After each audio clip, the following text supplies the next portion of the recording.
ನಮಸ್ಕಾರ ವೀಕ್ಷಕರೇ, ಮುಖ್ಯವಾಗಿ 5 ಮಾಹಿತಿ ಶೇರ್ ಮಾಡಕ್ ಹೋಗ್ತಾ ಇದ್ದಾನೆ. ವಿಡಿಯೋ ಕಂಪ್ಲೀಟ್ ವಾಚ್ ಮಾಡಿ. ಓಕೆ, ಅಷ್ಟೊಂದು ಸಮಯ ತೆಗೆದುಕೊಳ್ಳೋದಿಲ್ಲ. ಲಾಸ್ಟ್ ಆಪ್ಷನ್, ಲಾಸ್ಟ್ ಏನ್ ಹೇಳ್ತಾ ಇದ್ದೀನಿ ನಿಮಗೆ ಮಾಹಿತಿ, ಅದು ಬಹಳ ಮುಖ್ಯವಾಗಿರುವಂತದ್ದು. ಓಕೆ, ಸೊ ಟೈಮ್ ವೇಸ್ಟ್ ಮಾಡೋದು ಬೇಡ. ಮೊದಲನೇ ಮಾಹಿತಿ ಹೇಳಬೇಕು ಅಂತಂದ್ರೆ, ಕೋರ್ಸ್ ಸೆಲೆಕ್ಷನ್ ಅಲ್ಲಿ ಬಹಳ ಜನ ಕನ್ಫ್ಯೂಷನ್ ಮಾಡ್ಕೊಳ್ತಾ ಇದ್ದೀರಾ. ಕೆಲವರು ಹೇಳ್ತಾ ಇದ್ರೆ ನನಗೆ ಪರ್ಟಿಕ್ಯುಲರ್ಲಿ ನಮಗೆ ಇಂಜಿನಿಯರಿಂಗ್ ಬೇಕು, ಕೆಲವರು ಏನ್ ಹೇಳ್ತಾ ಇದ್ರಪ್ಪ ನನಗೆ BNYS ಬೇಕು, ಬಟ್ ಆ ಕೋರ್ಸ್ ಸಿಗ್ತಾ ಇಲ್ಲ ಅಂತ ಕೇಳ್ತಾ ಇದ್ದಾರೆ. ನೋಡಿ, ಆ ರೀತಿ ಇರೋದಿಲ್ಲ. PCMB ಅಂತ ಸೆಲೆಕ್ಟ್ ಮಾಡ್ಕೊಳ್ಳಿ.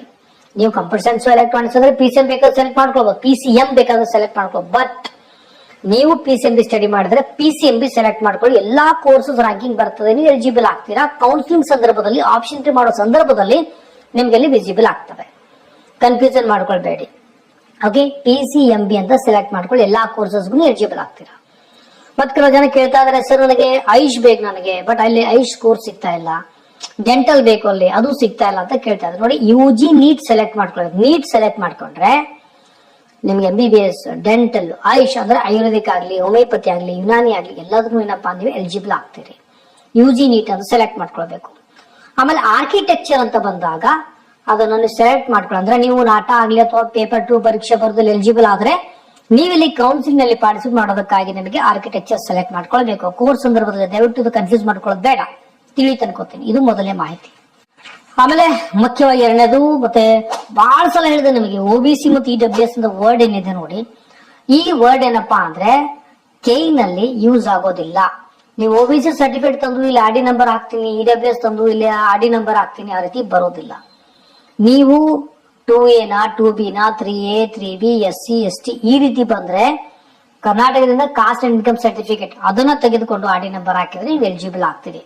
8 lakh ಬಿಲೋ ಹಾಕಿದ್ರೆ. ಇನ್ನೊಂದು ಮಾಹಿತಿ, ಶೆಡ್ಯೂಲ್ ಕಾಸ್ಟ್ ವಿದ್ಯಾರ್ಥಿಗಳಿಗೆ ಪ್ರವರ್ಗ AAB, ಪ್ರವರ್ಗ AABC ಅಂತ ಬಂದಿದೆ ನೋಡಿ, ದಯವಿಟ್ಟು ಅದನ್ನ ಹೊಸದಾಗಿ ತೆಗೆದುಕೊಳ್ಳಿ, ಅಪ್ಡೇಟ್ ಮಾಡಿಸಿ. ಆ RD ನಂಬರ್ ಹಾಕಿದ್ರೆ ನಿಮಗೆ ಅದು ಎಲಿಜಿಬಲ್ ಆಗ್ತೀರಾ. ಓಲ್ಡ್ SC ಸರ್ಟಿಫಿಕೇಟ್ ನೀವು ಹಾಕಿದ್ರೆ ನೀವು ಎಲಿಜಿಬಲ್ ಆಗೋದಿಲ್ಲ.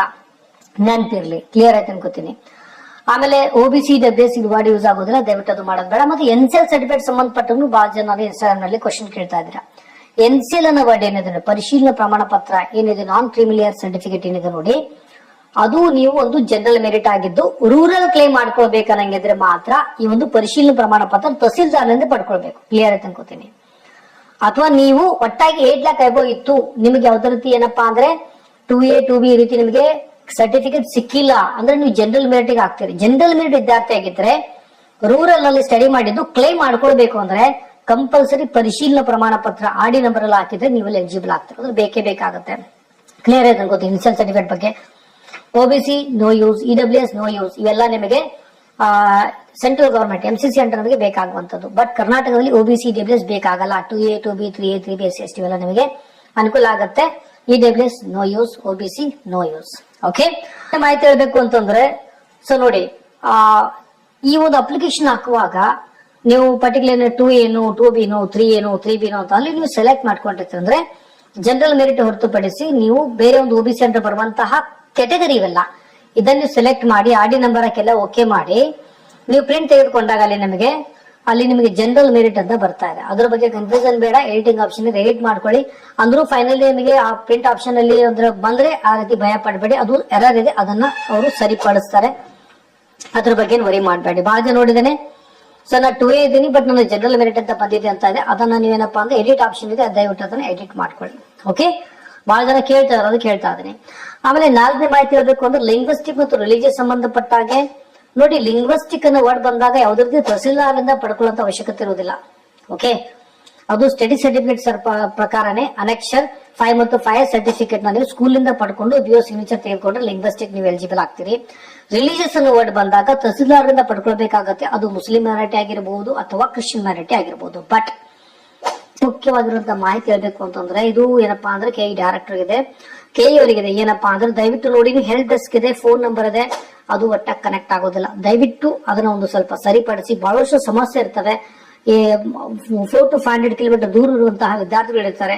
ಆ ಸಮಸ್ಯೆಗೆ ಪ್ರತಿ ಸಲ ಬೆಂಗಳೂರಿಗೆ ಬರೋದು ಬಹಳ ಕಷ್ಟ ಆಗುತ್ತೆ. ದಯವಿಟ್ಟು ನೀವು ಹೆಲ್ಪ್ ಲೈನ್ ನಂಬರ್ ನಲ್ಲಿ ಬದಲಾವಣೆ ಮಾಡ್ಕೊಳ್ಳಿ, ಸುಧಾರಣೆ ಮಾಡ್ಕೊಳ್ಳಿ. ಆಮೇಲೆ ಇಮೇಲ್ ಐಡಿ ಅದಕ್ಕಂತೂ ರಿಪ್ಲೈ ಅಂತೂ ಬರೋದೇ ಇಲ್ಲ. ಆಮೇಲೆ ಗ್ರೀವೆನ್ಸ್ ಅಂತ ನೀವು ಇಲ್ಲಿ ಮಾಡಿದಿರಾ, ನಾವೇನಲ್ಲಿ ವಿದ್ಯಾರ್ಥಿಗಳು ಹಾಕಿದ್ರು ಸಹ ನೋಡಿ, ಇದು ಏನಪ್ಪಾ ಅಂದ್ರೆ ಅಪ್ಲಿಕೇಶನ್ ಹಾಕುವಾಗ student name, father name, mother name ಅಥವಾ ಡೇಟ್ ಆಫ್ ಬರ್ತ್ ಇಲ್ಲ ಮಿಸ್ಟೇಕ್ ಆಗಿರುವಂತದ್ದು, CBSE ಆಗಿರ್ಬೋದು, ICSE ವಿದ್ಯಾರ್ಥಿ ಆಗಿರ್ಬೋದು, ಮಿಸ್ಟೇಕ್ ಆಗಿರಬಹುದು.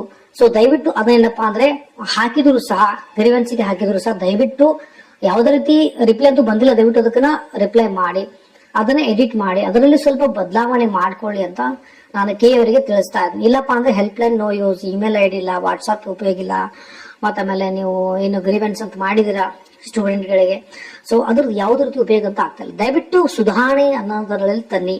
ಮತ್ತೆ ಈಗಲೂ ಸಹ ನಿಮ್ಮ ಒಂದು ವೆಬ್ಸೈಟ್ ಅಲ್ಲಿ ಬಹಳಷ್ಟು ಎರರ್ ಇದೆ. ಎಲ್ಲ ಅಪ್ಲಿಕೇಶನ್ ಆಗದಾಗ ಪ್ರಿಂಟ್ ಆದಾಗ ಎರರ್ ಅಂತ ಬರ್ತಾ ಇದೆ. ಯಾವುದೇ ರೀತಿಯಲ್ಲಿ ಏನಪ್ಪಾ ಅಂದ್ರೆ ಪ್ರಿಂಟ್ ಆಗ್ತಾ ಇಲ್ಲ. ಮತ್ತೆ ಆಮೇಲೆ ಕೆಟಗರಿಲಿ ಸಹ ಬದಲಾವಣೆ ಆಗ್ತಾ ಇದೆ.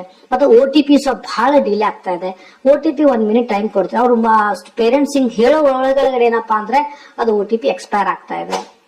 ಸೊ ದಯವಿಟ್ಟು ಈ ಒಂದು ಸಾಫ್ಟ್ವೇರ್ ಕಡೆ ಸ್ವಲ್ಪ ಸುಧಾರಣೆ ಅಂತ ಗಮನ ಹರಿಸಿ ಅಂತ ಹೇಳ್ತಾ ಇದ್ದೀನಿ. ಪ್ರತಿ ವರ್ಷವೂ ಸೇಮ್ ಹಾಲತ್ ಅಂದ್ರೆ ಈಗಲೂ ಅದೇ ಅಂದ್ರೆ ಉಪಯೋಗನೇ ಆಗೋದಿಲ್ಲ. ದಯವಿಟ್ಟು ನನ್ನ ರಿಕ್ವೆಸ್ಟ್ ಇದೆ, ಅದರಲ್ಲಿ ಸ್ವಲ್ಪ ಬದಲಾವಣೆ ತೆಗೆದುಕೊಂಡು ಬನ್ನಿ. ಆಲ್ರೆಡಿ ಸ್ಟೂಡೆಂಟ್ಸ್ ಇದರ ಅಪ್ಡೇಟ್ ನೀಡ್ತಾ ಇರ್ತೇನೆ. ಮತ್ತೊಂದು ಮುಂದೆ ನೋಡಲು ಈ ಬಾಯ್.